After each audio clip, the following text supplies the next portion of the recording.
تمام قسم کی حمد و ثنا اور تمام کی تمام بڑائیاں وکل عبادات خالق کائنات مالک ارض و سما کے لیے لائق اور اسی کے لیے زیبا ہے۔ اس اللہ وحدہ لا شریک لہ کے لیے جو اکیلا تنہا ہم سب کا خالق و مالک اور ہمارا حاکم ہے۔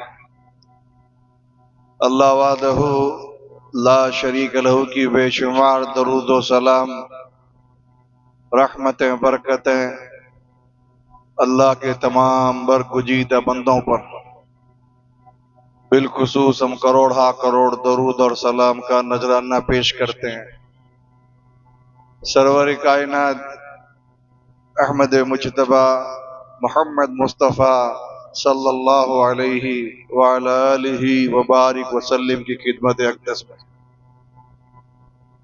حضرات گرامی قدر، ہمارا خطبہ سلسلہ ان مقدس ہستیوں کے تعلق سے چل رہا ہے جن کو ہم اہل بیت رسول کے نام سے یاد کرتے ہیں، یعنی رسول کے گھر والے۔ پچھلے خطبے کے اندر ہم نے سمجھا کہ ہمارے آپ کے نبی نے حجۃ الوداع کے موقع پر رہتی دنیا تک کے انسانوں کو اپنے اہل بیت، اپنی آل اولاد کے تعلق سے نصیحتیں فرمائی اور اللہ یاد دلایا کہ میرے گھر والوں، میری آل اولاد کا لحاظ رکھنا، ان کے حقوق کو ادا کرنا،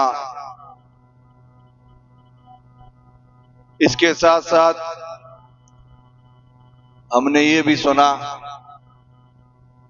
کہ اللہ کے رسول صلی اللہ علیہ وسلم کے ساتھی صحابہ کرام بشمولیت اہل بیت، ان کو لے کر مسلمانوں میں 4 بڑے بڑے گروہ ہیں۔ ہم ان 4 میں سے کون سے گروہ کے اندر شامل ہیں، یہ ہمیں اور آپ کو دیکھنا ہے۔ شیعہ روافض،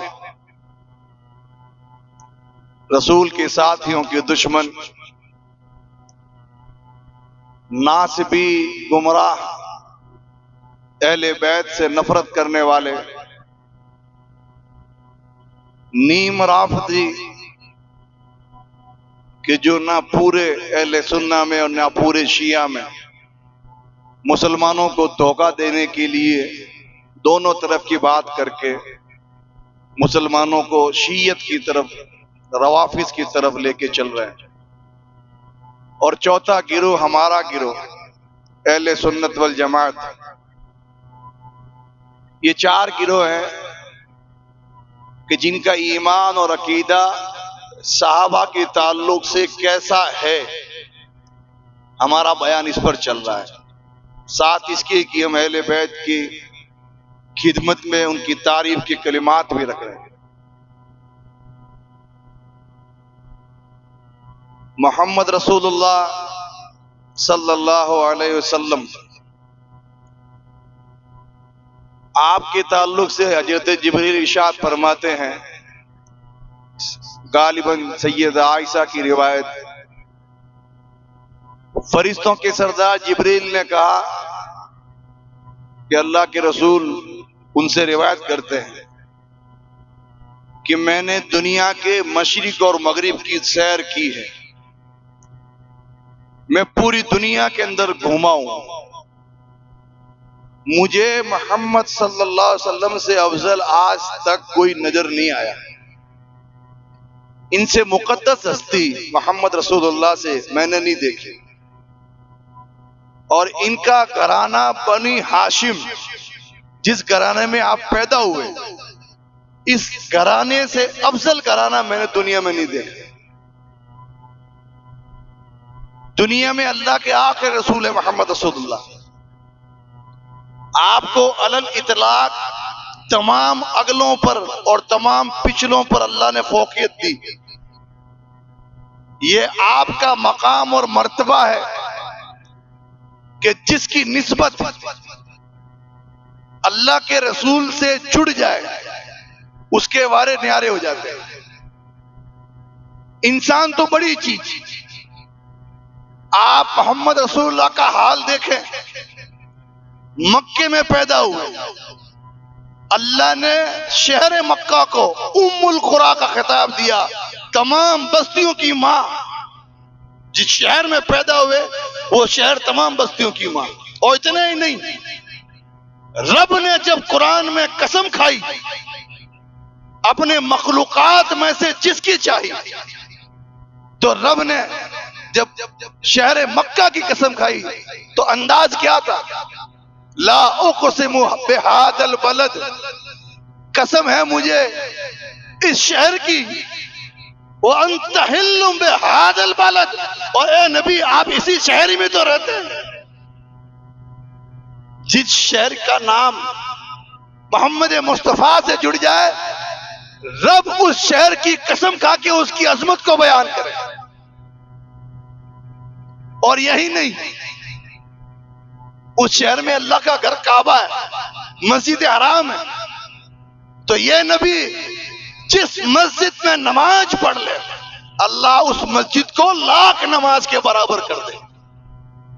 ہے کہ نہیں؟ یہ شہر کی نسبت محمد رسول اللہ سے. اور جس شہر منتقل ہو جائے، مکہ میں پیدا ہوئے اور رب کے حکم سے یثرب کی طرف پہنچے، اور جیسے ہی میرے نبی کے قدم یثرب پہ پڑے وہ شہر مدینہ، مدینہ ہی نہیں مدینہ المنورہ بن گیا، صرف آپ کی قدم بوسی کی وجہ سے. پھر اس کو یثرب نہیں کہا گیا، پرانا نام اس کا یثرب ہے، مدینہ نام بدل لیا گیا کیونکہ قدم کس کے پڑے، نسبت کس سے جڑ گئی ہے؟ رسول کا شہر.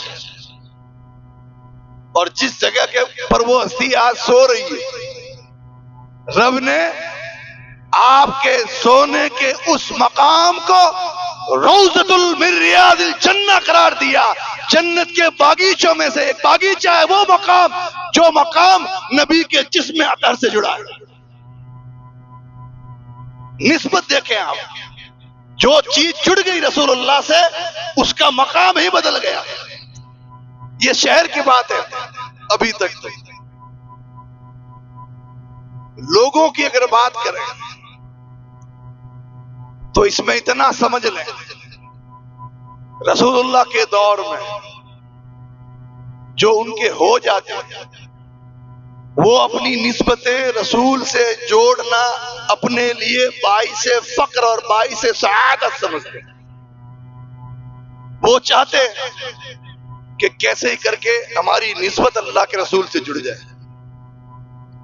اب آپ دیکھیں اللہ کس مقام پر کیا چیز یاد دلا دیتا ہے. حضرت انس کو تو جانتے ہیں آپ، حضرت رمیسہ کے ام سلیم کے بیٹے، ابھی پیدا نہیں ہوئے.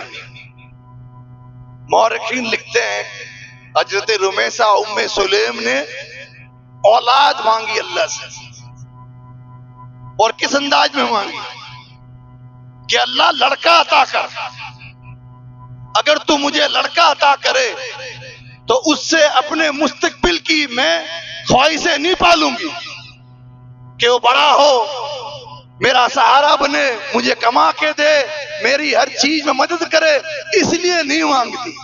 اللہ لڑکا عطا کر، اس لڑکے کو تیرے نبی کی خدمت کے لیے مانگتی. اللہ نے انس عطا کیے اور رمیسہ نے انس کی منت کو پورا کرتے ہوئے رسول کے قدموں میں لا کے بٹھا دیا. یہ آپ کے توسل سے ملا ہے، اس کی خدمت قبول کریں. فخر محسوس کرتے تھے صحابہ رسول سے جڑنے کو. اسی لیے آپ دیکھیں شہر کی نسبت رسول سے ہو اس شہر کی تقدیر بدل جائے. جگہ کی نسبت رسول سے ہو، اس جگہ کا نام بدل جائے. لوگوں کی نسبت اگر رسول سے جڑ جائے ان کا کیا ہوگا بتائیے. یہ میں اہل بیت کا مرتبہ بتا رہا ہوں آپ کو کہ اللہ کے رسول سے نسبت. آپ تو شہر، جسم یا جگہ یا لوگ، بخاری کے حدیث اللہ کے رسول صلی اللہ علیہ وسلم وضو کرتے ہیں. وضو کا پانی انسان کے جسم سے لگتا ہے. وہ مقدس ترین لوگ اللہ کے رسول صلی اللہ علیہ وسلم کے جسم کو چھونے والے پانی کو زمین پہ نہیں گرنے دیتے تھے. مسعود ثقفی کہتا ہے کہ میں نے دیکھا کہ جب حضور وضو کے لیے بیٹھتے وضو کا پانی نیچے نہیں گرتا. کھنگار کے تھوکنا چاہتے وہ زمین پہ نہیں گرتا، کسی غلام کے ہاتھ پہ گرتا اور لے کے اس کو مل لیتے. کیا یہ گلو والی عقیدتیں نہیں ہیں. ان لوگوں کو پتا تھا جس چیز کا جڑاؤ، جس کی نسبت، جس کا تعلق محمد رسول اللہ سے ہو جاتا ہے، وہ چیز اپنی تاثیر بدل دیتی ہے، اس کی شان بڑھ جاتی ہے. اس لیے وضو کے پانی کو بھی ضائع نہیں کیا ان لوگوں نے. تاریخ میں حضور کے پسینے کی شیشیاں لوگوں نے بھر کے اپنے پاس رکھی تھی کہ حضور کا پسینہ ہے. خوشبو میں ملاتے خوشبو 10 گنا ہو جاتی. اب اتنی باریک باریک چیزیں اتنی قیمتی ہو گئی. وجہ کیا؟ کہ اس کا نام محمد رسول اللہ سے جڑ گیا، ان کا ساتھ رسول سے جڑ گیا، ان کا مرتبہ بڑھ گیا. وہ لوگ کہ جنہوں نے اپنی ان آنکھوں سے محمد رسول اللہ کی زیارت کی، آپ پر ایمان لائے، آپ کا ساتھ دیا اور مرتے دم تک ایمان پر قائم رہے، پھر ان کی کیا مثال ہو سکتی ہے؟ ان میں اور بعد والوں میں فرق کے لیے اتنا کافی ہے کہ قرآن نے کہا محمد الرسول اللہ والذین معہ، کہ یہ اللہ کے رسول ہے محمد صلی اللہ علیہ وسلم اور یہ ان کے ساتھی.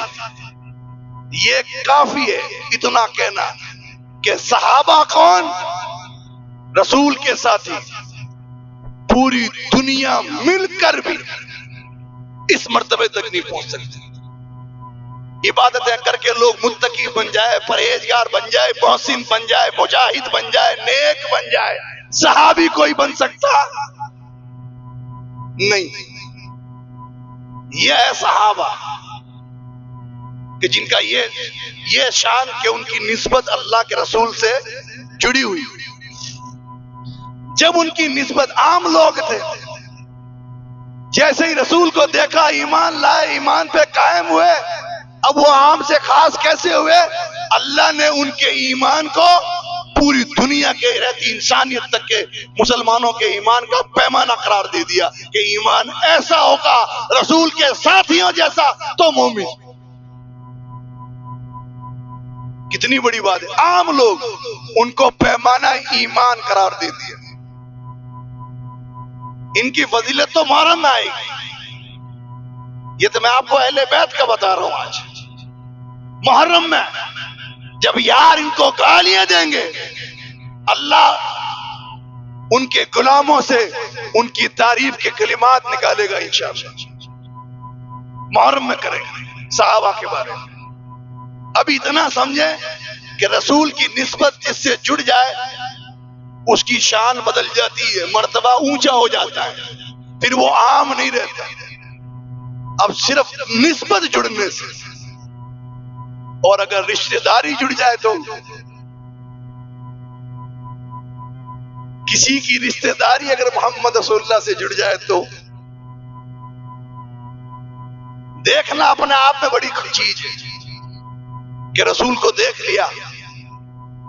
یہ ان کے نصیبے کی بات تھی کہ اللہ نے ایسے لوگ چن لیے ان کو رسول کے دور کے لیے. ہم بد نصیب اس فتنے کے دور کے لیے چنے گئے. اور وہ خوش نصیب رسول کے زمانے کے لیے چنے گئے. اتنا اونچا ان کا مرتبہ صرف دیکھنے کی وجہ سے، ایمان کی وجہ سے.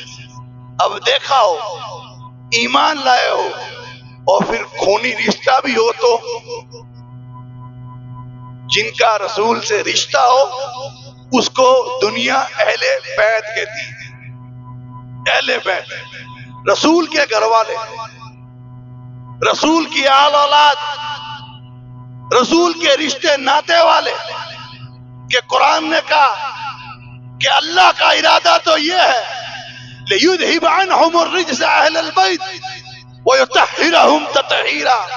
اے اللہ رسول کے گھر والوں، تم سے اللہ کا ارادہ یہ ہے کہ اللہ تم سے ہر طرح کی گندگی دور کر کے تمہیں پاک و صاف و شفاف کر دے.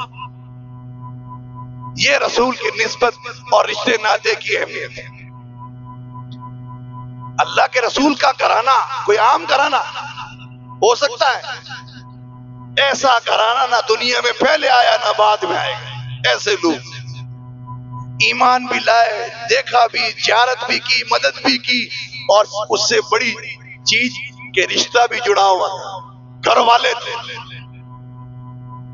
حضرت عباس آپ کے چچا ہیں،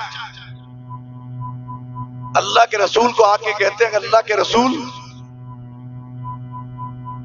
ہم جب بازار میں نکلتے ہیں تو کچھ لوگ کچھ باتیں کر رہے ہوتے ہیں، ہم قریب جاتے ہیں تو ہمیں دیکھ کے وہ خاموش ہو جاتے ہیں. ہوتا ہے نا، کوئی آدمی چار بات کرے، پانچواں آدمی آیا وہ چاروں خاموش ہو جائے، ان کو برا لگا کہ اللہ کے رسول یہ کیا بات ہے. ہم لوگ پہنچتے ہیں، لوگ اپنی بات چیت بند کر دیتے ہیں.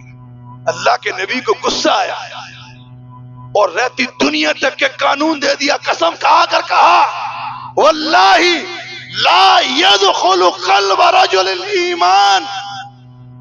اللہ کی قسم ہے عباس، اللہ کی قسم ہے، اس آدمی کے دل میں ایمان نہیں ہے حتی یحبہم للہ ولقرابتہم منی، کہ جب تک میرے گھر والوں سے اللہ کی خوشی کے لیے اور میرے رشتے کی وجہ سے محبت نہ کر لے، اس کے دل میں ایمان نہیں.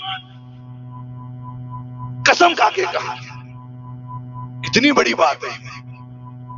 اللہ کے رسول کے گھر والوں سے عباس اللہ کے رسول کے چچا ہے، چھوٹی سی بات ہوئی اور قانون اتر گیا. مومن کا دل نہیں، وہ دل جس کے دل میں محمد رسول اللہ کے خاندان سے محبت نہ ہو، آپ کی آل و اولاد سے محبت نہ ہو، ان کا ادب، ان کی تعظیم ملحوظ نہ ہو، وہ مومن نہیں. یہ ہے رسول کا گھرانہ. اور ہم اس بارے میں بڑی غفلت کرتے ہیں، اور تاریخ نے دیکھا کہ اہل بیت پر ظلم زیادتی ہوئی اور آج بھی ہو رہی. کچھ لوگوں نے آپ کے اہل بیت کو اتنا اونچا مرتبہ دیا، اتنا اونچا مرتبہ دیا کہ نبی کو جو چاہے خدا کر دکھائیں اور اماموں کا رتبہ نبی سے بڑھائیں، اللہ کے مرتبے. اور کچھ لوگوں نے اہل بیت کی شان گھٹا دی، ان کو ہما شما سمجھ لیا کہ کیا ہے، ہم بھی انسان ہیں وہ بھی انسان ہے، ہم بھی مومن وہ بھی مومن.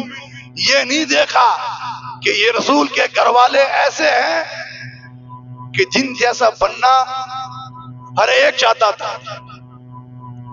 سیدنا ابوبکر صدیق کے بارے میں آتا ہے، اور اللہ کے رسول صلی اللہ علیہ وسلم کی حکم کے مطابق، قرآن کی تعلیم کے مطابق، اللہ کے رسول صلی اللہ علیہ وسلم کے تعلق سے قرآن کہتا ہے کل، اے نبی ان سے کہیے لا اسألکم علیہ اجرا، ان تمام لوگوں سے کہہ دیجئے میں تم سے کوئی اجر نہیں مانگتا، کوئی بدلہ نہیں مانگتا، تمہیں اللہ کا دین پہنچا رہا ہوں، دن میں تمہیں دین سکھاتا ہوں، رات کو تمہارے لیے دعائیں کرتا ہوں، تمہیں پکڑ کر کمر پکڑ پکڑ کے جہنم سے بچا رہا ہوں، تم مجھے گالیاں بھی دے رہے ہو، پتھر بھی مان رہے ہو، پھر بھی تمہاری ہمدردی اور خیر خواہی میں انچ برابر کمی نہیں کی میں نے.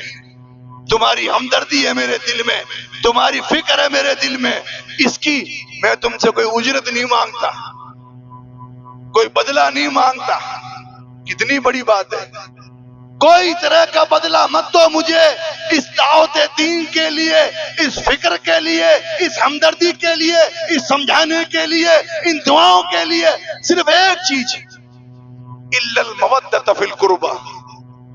رشتے کی تو اہمیت سمجھو میرے. اللہ کے رسول نے اپنے دعوتی کام کا بدلہ کیا مانگا؟ میرے رشتے کی اہمیت کو سمجھو. اسی لیے ابوبکر صدیق کہتے ہیں اللہ کی قسم ہے مجھے میرے رشتہ داروں سے رشتے جوڑنے سے زیادہ پسند رسول کے خاندان کے رشتہ داروں سے جوڑنا. میرے رشتہ داروں سے ہمدردی سے زیادہ پسند مجھے رسول کے خاندان سے ہمدردی کرنی پسند ہے. میرے رشتہ داروں سے محبوب مجھے رسول کے رشتہ دار ہیں. اسی وجہ سے کہا کہ میرے رشتہ داروں کا خیال رکھنا. اور سیدنا عمر کے یہاں پر دو اور عجیب معاملے تھے، ایک نہیں دو نہیں. اوپر کے رشتے کی بات کریں تو سب کو پتا ہے کہ سیدنا عمر کے دور میں جب بارش نہیں ہوتی تھی کس کو بلاتے تھے دعا کے لیے؟ سیدنا عباس رضی اللہ تعالیٰ عنہ. عباس کون ہے؟ رسول کے چچا ہے. اگر شریعت کے حساب سے دیکھیں حضرت عمر کا مرتبہ عباس سے بڑھ کر ہے، عثمان کا مرتبہ عباس سے بڑھ کر ہے، علی کا مرتبہ عباس سے بڑھ کر ہے. لیکن جب دعا کی نوبت آئی تو خود سے کمتر سے دعا کرائی. نہ عمر نے خود دعا کی، نہ عثمان کو بلایا، نہ علی کو بلایا. بلایا تو عباس کو بلایا. کیوں؟ کیونکہ یہ میرے نبی کے چچا ہیں. ان کو وسیلہ بناتے ہیں اللہ کے سامنے. صرف رشتے کی وجہ سے ان سے دعا کروائی بارش کے لیے. تاریخ میں ملتا ہے کہ حضرت عمر اور عثمان کبھی سواری پر ہوتے اور پیدل عباس اگر گزرتے فوراً سواری سے اتر جاتے اور اتر کے کہتے رسول کے چچا ہیں، ان کی موجودگی میں سواری پہ کیسے بیٹھ سکتے ہیں؟ یہ اوپر والا رشتہ. اور نیچے والے رشتے میں تو عمر کتنے قدردان تھے. امیر معاویہ سے گفتگو چل رہی ہے، دروازے پر بیٹا عبداللہ کھڑا ہے، اتنے میں نواسہ رسول امام حسین آ جاتے ہیں اور ساتھ کھڑے ہو جاتے ہیں. دیکھتے ہیں عبداللہ نے اجازت مانگی اندر آنے کی، اجازت نہیں ملی، بعد میں آنا. بات چل رہی ہے، عبداللہ روانہ ہوئے، حسین ان کے ساتھ روانہ ہو گئے. بعد میں پتا چلا کہ امیر المومنین نواسہ رسول گیٹ پہ دستک دے رہے تھے، فوراً بھاگ کے گئے. کہا امام آپ اندر کیوں نہیں آئے؟ کہ میں نے دیکھا آپ کا لگتے جگر نور نظر آپ کا بیٹا باہر کھڑا ہے پلٹ کے جا رہا ہے تو میں کیسے آ سکتا ہوں؟ کہا امام دنیا کے تمام بیٹوں کو عمر سے ملنے کے لیے اجازت کی ضرورت ہے، آپ ہمارے سر کے تاج ہیں، آپ کو اجازت کی ضرورت نہیں ہے، آپ بے دھڑک آئیے. وجہ کیا؟ نواسہ رسول اہل بیت ہے. اور پکڑ کے کہا یہ ہمارے سروں پہ عزت کے جو تاج دیکھ رہے ہو کون کہہ رہا ہے؟ یہ وہ ہستی کہہ رہی ہے جن کو یہ دشمن آج گالیاں دیتے ہیں، جن کے بارے میں کہتے ہیں کہ یہ لوگ اہل بیت کے دشمن ہیں. سیدنا ابوبکر عمر کے بارے میں کہتے ہیں.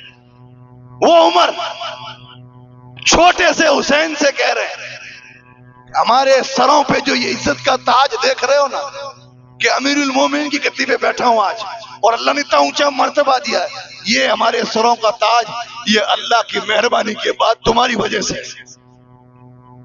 تم رسول کے خاندان کے لوگوں کی وجہ سے اللہ نے ہمیں اتنی عزتیں دی. یہ وہ لوگ تھے کہ جنہوں نے اہل بیت کی اتنی تکریم کی، رسول کے رشتے کو اتنا نبھایا، رسول کے خاندان کی اتنی تعظیم کی.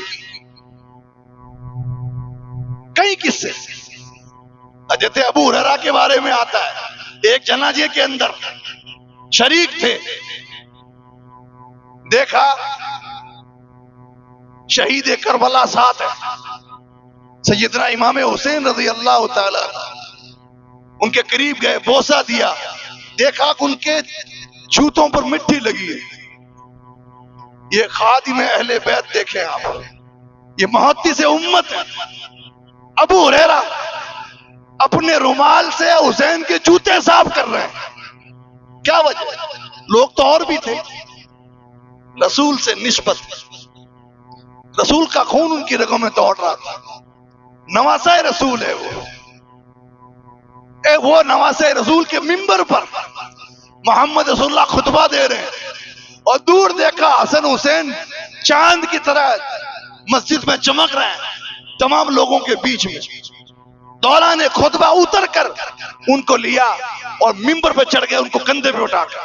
تصور کیجئے کہ اس نانے کی اپنے ان نواسوں سے کتنی محبت تھی، کندھے پہ بٹھایا، منبر پہ کھڑے ہو گئے اور قرآن کی آیت پڑھی، انما اموالکم و اولادکم فتنہ۔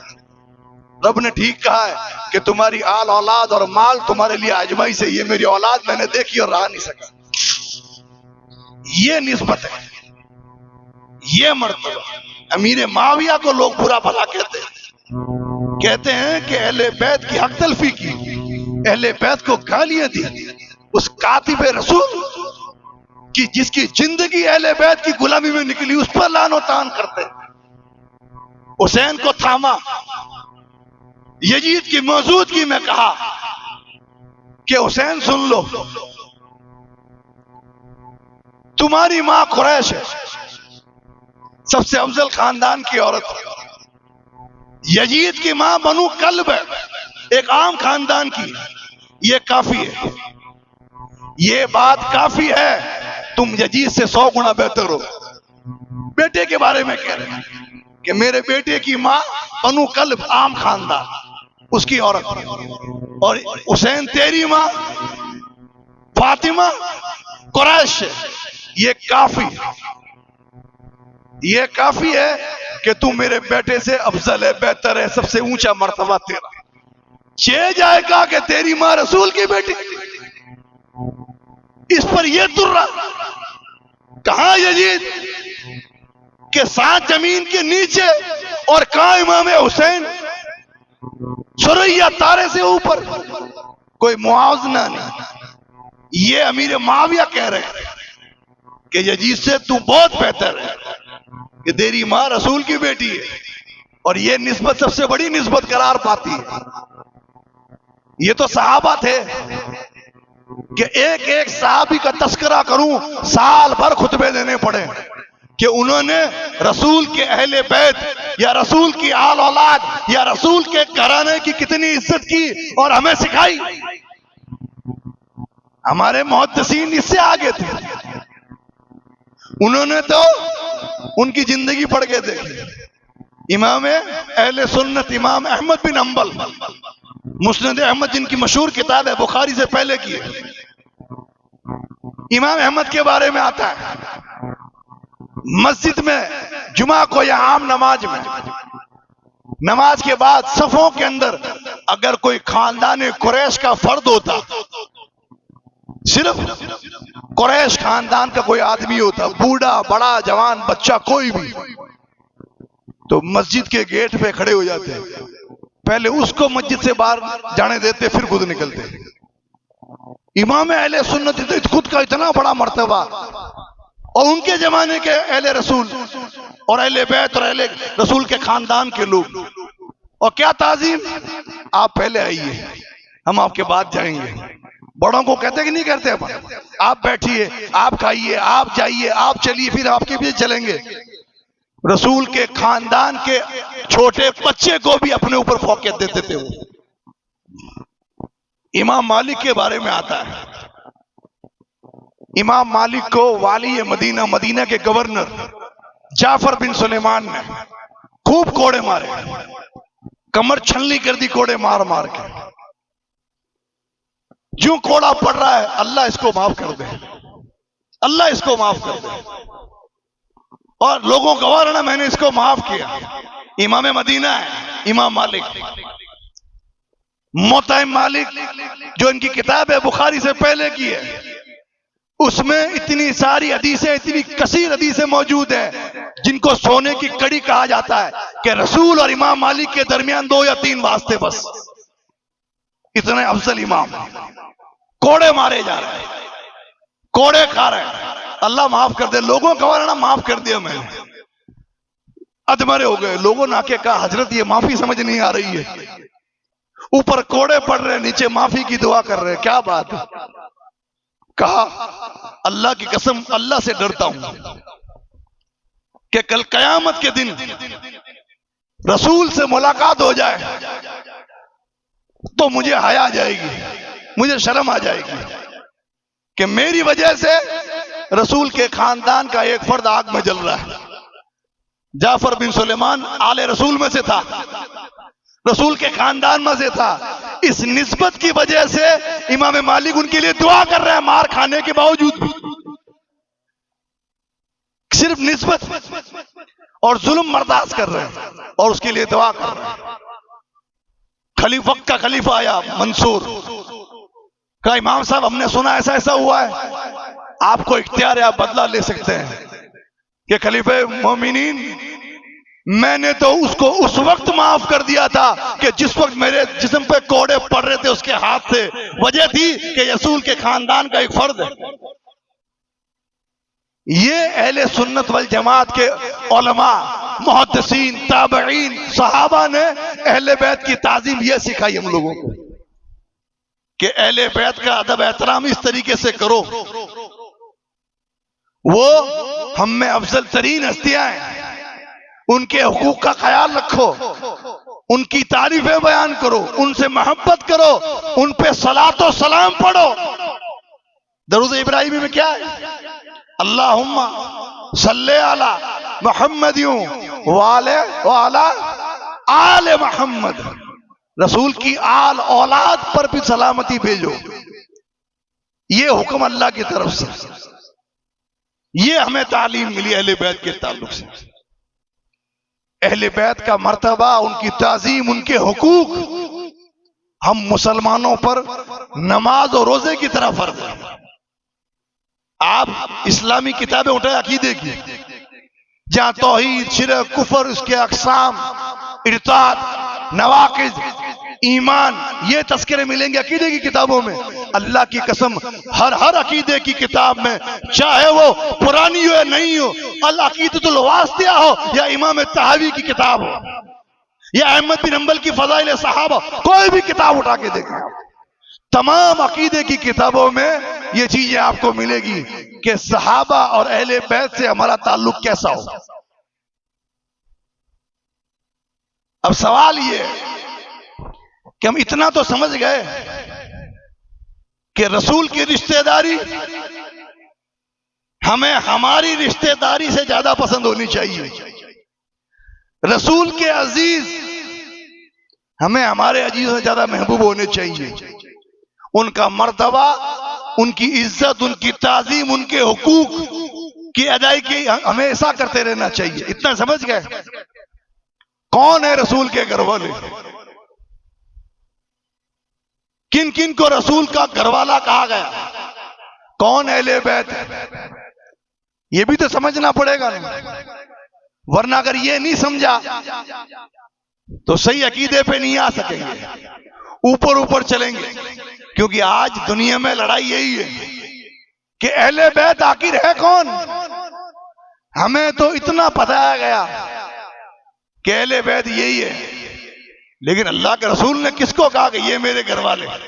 انشاءاللہ اس کا بیان اگلے خطبے میں، آپ آتے رہیں، خطبات میں وقت ہوتا ہے کم، مختصر اشارے مقصود ہوتے، چند ایک مثالیں دی میں نے تاریخ میں سے آپ کو، تفصیلی بات ہوتی ہے مسجد کے دروس میں، جو بدھوار کا درس ہوتا ہے ہمارا، اس میں ان موضوعات پر یا کسی موضوع پر بے دھڑک تفصیل سے ہم گفتگو کرتے ہیں، آپ اس میں تشریف لائیں، اس میں ہر پہلو پر، ہر باریک باریک بات پر توجہ دی جاتی ہے، اور قرآن اور صحیح حدیث کی روشنی میں اللہ کا دین لوگوں تک پہنچانے کی کوشش کی جاتی ہے۔ خطبات میں صرف اشارے مقصود ہوتے ہیں محدود وقت کی بنا پر، اس لیے آپ اس میں ضرور تشریف لائیں۔ بدھوار کو عشاء کی نماز کے دیر بعد قریب 10 سوا 10 بجے ہم لوگ بیٹھتے ہیں اسی مسجد میں، آپ اس میں تشریف لائیں تاکہ یہ چیزیں اور کھل کر ہمارے سامنے آ سکیں۔ اللہ ہم لوگوں کو رسول کے خاندان کی تعظیم کرنے کی توفیق دے، ان کے حق ادا کرنے کی توفیق دے، تمام صحابہ کی محبت اللہ ہمارے دلوں کے اندر بسا دے، ان کی محبت کی وجہ سے اللہ ہماری مغفرت فرما دے۔ آمین تقبل یا رب العالمین، وما علینا الا البلاغ المبین۔